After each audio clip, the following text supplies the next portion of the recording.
Okay, good morning. Hopefully you are able to see me by this point, and with a bit of luck, you'll be able to hear me as well. And it's 8:56, so we won't be starting until 9 o'clock on the actual read along. But before we start properly, we are going to just take a look at some of these ideas about themes. We've talked a bit about characters already, haven't we? And we've looked at Artisan, who is obviously supposed to be kind of this almost an ideal man, isn't he? The ideal version of a Victorian gentleman. And we've seen a little bit of Lanyon. We've been introduced to Jekyll and we've been introduced to Hyde. It's interesting though, isn't it? Because we know the book is called Jekyll and Hyde, and hopefully you have already read this before, so you know what's coming. But Jekyll and Hyde don't appear to be absolute opposites, do they? Although there are lots of things that are completely opposed. The opposite seems to be more between Hyde and Utterson in some ways. Utterson is friendly and loyal and kind, whereas Hyde is all the bad things that we see in humanity. So we're going to think a little bit more about this idea of duality, because I'm sure your teachers have talked about this word. I'm sure they've talked about this concept of having two sides to lots of things, to personalities, of course, but lots of other things as well. Yin and yang, we sometimes talk about, black and white, good and evil, all these kind of two halves that are necessary for each other. When we're looking at duality in Jekyll and Hyde, it's worth really digging into how far really is Jekyll and Hyde completely opposed to each other. Because notice, remember last time we saw that Jekyll was described as basically good, but Stevenson slips in a word. He slips in this word sly. And there's a nod towards bad behaviour in his youth. And this is where we start thinking about this word as well, morality. And what does that actually mean to be a good person? That definition changes. That definition changes depending on where you live, what you've been brought up to believe. It depends on the time in which you live. There are lots of philosophers who have talked about the concept of an objective morality, the definitive ideas of what's good, what is evil. But they're still arguing about it. And so when we're thinking about good and evil, we have to understand what Stevenson believes these things to be. What does it mean to be moral in Stevenson's world? And we look to Utterson again, and we recognise that he is self-denying, because he mortifies his taste for vintages, which means he stops himself from liking the expensive wine. Instead, if he wants to get drunk, he drinks the cheap gin. He is loyal. He will do anything for his friends, and he is non-judgmental. And these are the things that Stevenson says is really important. But there is something tied up within this idea of reputation. And when we're talking about reputation, we are thinking about the impact of your behaviour on the perception other people have about you. And reputation in Victorian England is enormously important. If you are perceived as being immoral, badly behaved, that can cost you. That can cost you in reality. It could cost you a job, for example. It could have you, shunned from society. Reputation matters, which is interesting, because that is how then we choose our behaviour, not necessarily because our behaviour is right or wrong, but because of fear of what will happen if we don't behave well or badly. So reputation and the social impact of bad behaviour is what keeps people in line. And that's interesting, because when we start to think about Jekyll with his slyness, it's interesting to keep thinking about, is Jekyll a good guy who, obviously kind of separates his worst inclinations into a whole other body? Or is he just a weak-willed man? And it's a really interesting thing to be thinking about. Now, one thing, when we're at GCSE level, expectations are not, they're not expecting you to be able to write in great deal of detail or a great deal of depth necessarily about all these kind of things. But if you're wanting to get into the kind of the 8s and the 9s, it's really good idea to have a coherent sense of what you think about all these things. I've been looking at lots of essays recently, and some really, really good essays from people on various different texts. And the ones that are getting sort of 6s, or thereabouts, 6s, 7s, are the ones that go, here's a point about Jekyll, here's another point about Jekyll, here's another point about Jekyll. And they're really good points, and they're well analysed, and they're evidence-based, and the language has been really dug into, and it's all lovely. But the 8s and the 9s are the ones that go, I've got a theory about Jekyll, and I'm going to back it up. And they take me on a journey. They take me on a journey through their idea, and they bring up evidence to support this journey. It's a tricky thing to do, and it takes real confidence, and it takes a real knowledge of the book. But if you're someone who's looking to get towards an 8 or a 9, that's the sort of thinking that you want to embrace. Okay, so it's a bit past 9. It is time to take a look at chapter 4. Let's just remind ourselves where we've got to. So we've met Jekyll yesterday. We found out a bit about him. He was a bit rude about Lanyon, wasn't he? Again, I'm not really warming to Jekyll. I'm never quite sure if I'm supposed to, but I'm definitely not at the moment. He's a bit rude about Lanyon. He's a little bit, snippy with poor old Utterson, who's just trying to help. And to be fair, Jekyll has put him in a bit of a weird position, because if you remember, Jekyll had left Utterson with his will, Jekyll's will. And this will says that if Jekyll disappears, it doesn't necessarily dies, he disappears for more than a certain amount of time, then all his money, all his goods, all his property gets handed over to Hyde. This is weird, and Utterson doesn't like it. But Jekyll won't explain himself. And that's where we leave it. We have a very discomforted Utterson. We have a quite stubborn and secretive Jekyll. We've got a Lanyon who has washed his hands of Jekyll, essentially. We've got Enfield pottering away in the background as well. So, chapter 4, the Carew murder case.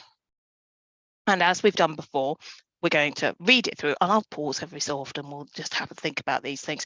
If you are listening along live and you want to ask a question, please do put it in the chat. You're very welcome. I'm very happy to answer questions where I can.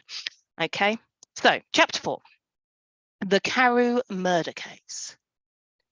Nearly a year later, in the month of October, London was startled by a crime of singular ferocity, and rendered all the more notable by the high position of the victim. This is interesting and worth being aware of, the high position of the victim. We'll come back to that. The details were few and startling. A maidservant living alone in a house not far from the river had gone upstairs to bed about 11. Although a fog rolled over the city in the small hours, the early part of the night was cloudless, and the lane, which the maid's window overlooked, was brilliantly lit by the full moon. It seems she was romantically given, for she sat down upon her box, which stood immediately under the window, and fell into a dream of musing. Never, she used to say, with streaming tears when she narrated that experience, never had she felt more at peace with all men, or thought more kindly of the world. And as she so sat, she became aware of an aged and beautiful gentleman with white hair drawing near along the lane, and advancing to meet him another and very small gentleman, to whom at first she paid less attention. When they had come within speech, which was just under the maid's eye, the old man bowed and accosted the other with a very pretty manner of politeness. It did not seem as if the subject of his address were of great importance. Indeed, from his pointing, it sometimes appeared as if he were only inquiring his way. But the moon shone on his face as he spoke, and the girl was pleased to watch it. It seemed to breathe such an innocent and old-world kindness of disposition, yet with something high, too, as of a well-founded self-content. Presently her eye wandered to the other, and she was surprised to recognise in him a certain Mr. Hyde, who had once visited her master, and for whom she had conceived a dislike. He had in his hand a heavy cane, with which he was trifling, but he answered never a word, and seemed to listen with an ill-contained impatience. And then, all of a sudden, he broke out in a great flame of anger, stamping with his foot, brandishing the cane, and carrying on, as the maid described it, like a madman. The old gentleman took a step back, with the air of one very much surprised and a trifle hurt, and at that Mr. Hyde broke out of all bounds and clubbed him to the earth. And next moment, with ape-like fury, he was trampling his victim underfoot and hailing down a storm of blows under which the bones were audibly shattered, and the bone's body jumped upon the roadway. At the horror of these sights and sounds, the maid fainted. Okay, so we've had the murder. I mean, it's worth just pausing for a moment here. We've got this old man who is, someone who is presented as almost entirely innocent, an old world kindness, well-founded self-content. And then we've got Mr. Hyde. Look at him with his ill-contained impatience, his great flame of anger, the stamping, the brandishing, like a madman. And then this phrase, he broke out of all bounds. Civilization is about putting restraints on ourselves and our behavior for the sake of other people. Society, that's how we work, isn't it? We restrain some behaviors so that they don't impact on other people. And we expect the same back. But Hyde has broken out of those societal agreements. He has stopped people obeying the laws of civilization. And next moment, with ape-like fury, look at that animalistic imagery, he was trampling his victim underfoot, hailing down storm blows. Bones were audibly shattered. That's really nasty, actually, isn't it? If you compare this to the trampling of the young girl, which I will be completely honest, I've never found that particularly convincing moment in the book. But this, I mean, there's a reality to this, a really nasty, grim reality, that audible shattering of bones. If you've ever broken a bone, I don't know, you probably feel it when you hear those words. Certainly makes me shudder a little bit. Let's keep going. It was 2 o'clock when she came to herself and called for the police. The murderer was long gone, but there lay his victim in the middle of the lane, incredibly mangled. The stick with which the deed had been done, although it was of some rare and very tough and heavy wood, had broken in the middle under the stress of this insensate cruelty, and one splintered half had rolled in the neighbouring gutter. The other, without doubt, had been carried away by the murderer. We always want to be careful not to go too far reading into sort of images that the writer chooses to give us. The fact that the stick has split in half feels to me like a turning point, and it feels like a nod to me to this idea of duality. A purse and a gold watch were found upon the, and I'm just going to go down there. Let's see if I've got the right page. And this is the unfortunate problem with taking things off the internet, which is that unfortunately you do have moments when it isn't quite correct in terms of the pages. So I'm just going to take a look over to my text, and I'll continue reading from there. There we go. A purse and a gold watch were found upon the victim, but no cards or papers except a sealed and stamped envelope which he had been probably carrying to the post, and which bore the name and address of Mr. Utterson. This was brought to the lawyer the next morning before he was out of bed, and he had no sooner seen it and been told the circumstances than he shot out a solemn lip. "I shall say nothing till I have seen the body," said he. "This may be very serious. Have the kindness to wait while I dress." And with the same grave countenance, he hurried through his breakfast and drove to the police station, whither the body had been carried. As soon as he came into the cell, he nodded. "Yes," said he, "I recognise him. I'm sorry to say this is Sir Danvers Carew." "Good God, sir!" exclaimed the officer. "Is it possible?" And the next moment his eye lighted up with professional ambition.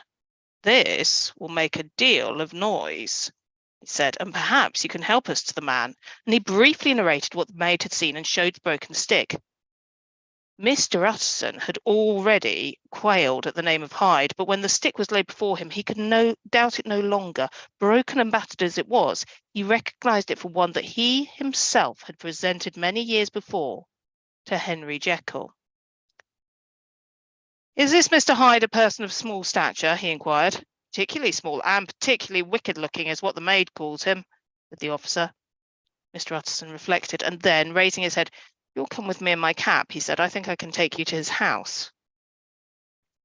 It was by this time about 9 in the morning, and the first fog of the season.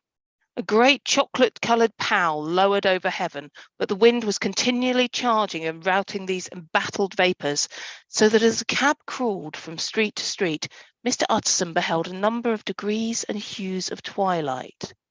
For here it would be dark, like the back end of an evening, and there would be a glow of a rich, lurid brown, like the light of some strange conflagration, and here, for the moment, the fog would be quite broken up, and a haggard shaft of daylight would glance in between swirling wreaths.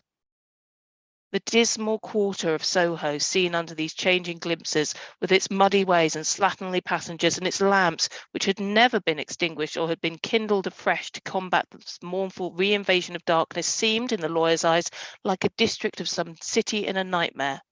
The thoughts of his mind, besides, were of the gloomiest dye, and when he glanced at the companion of his drive, he was conscious of some touch of that terror of the law and the law's officers, which may at times assail the most honest. Isn't that interesting, that idea of feeling guilty in presence of a police officer? I know I certainly do. If you find yourself flinching when a police car drives by and instinctively checking your speed and that you've got your seatbelt on properly.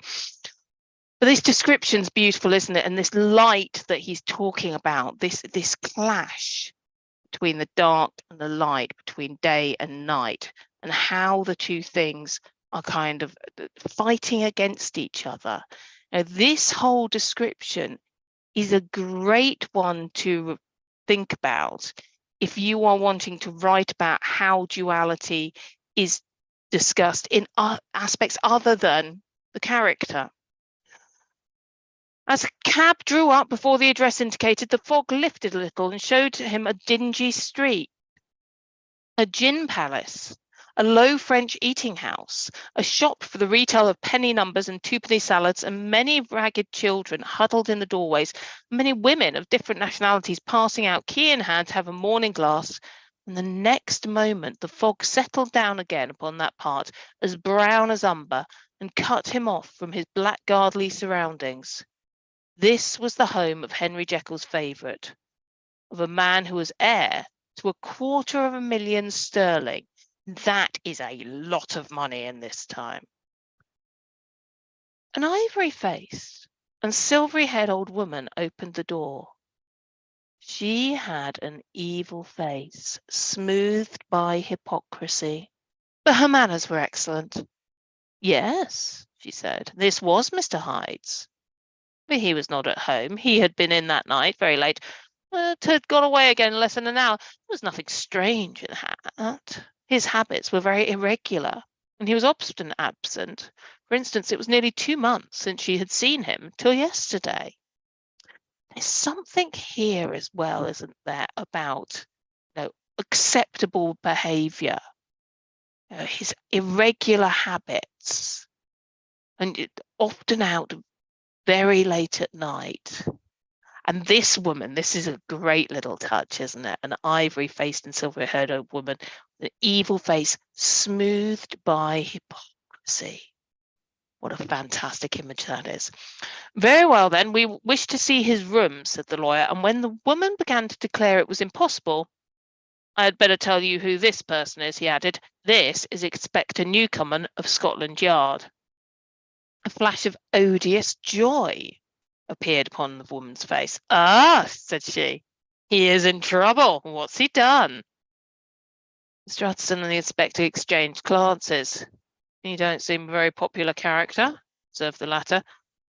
And now, my good woman, just let me and this gentleman have a look about us.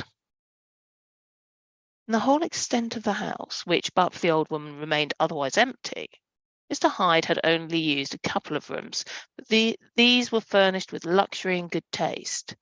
A closet was filled with wine, the plate was of silver, the napery elegant, a good picture hung from the walls, a gift, as Utterson supposed, from Henry Jekyll, who was much of a connoisseur, and the carpets were of many plies and agreeable in colour. At this moment, however, the room bore every mark of been recently and hurriedly ransacked. Clothes lay about the floor with their pockets inside out, lock-fast drawers stood open, and on the hearth there lay a pile of grey ashes, as though many papers had been burned. From these embers the inspector disinterred the butt end of a green cheque-book, which had resisted the action of the fire. The other half of the stick was found behind the door, and as this clinched his suspicions, the officer declared himself delighted. A visit to the bank, where several £1,000s were found to be lying to the murderer's credit, completed his gratification. You may depend upon it, sir, he told Mr. Utterson. I have him in my hand. He must have lost his head, or he never would have left the stick, or, above all, burnt the cheque-book. Why, money's life to the man. We have nothing to do but wait for him at the bank and get out the handbills. This last, however, was not so easy of accomplishment, for Mr. Hyde had numbered few familiars. Even the master of the servant-maid had only seen him twice. His family could nowhere be traced. He had never been photographed, and the few who could describe him differed wildly, as common observers will. Only on one point were they agreed, and that was the haunting sense of unexpressed deformity with which the fugitive impressed his beholders. Okay. And that is chapter 4. We've had the murder, we've had entry into Hyde's house, we've met with Hyde's servant, we're starting to get a sense of what Hyde is like and about. And in our next session, we will take a look at chapter 5, which is the incident of the letter. As ever, if you would like to ask any questions, do feel free to put them in the live chat. You're also welcome to email me on nicola@englishandhistorytutor.com if there's anything that you want me to go over or talk through. Hope this is helpful. Have a lovely day, and I shall see you tomorrow.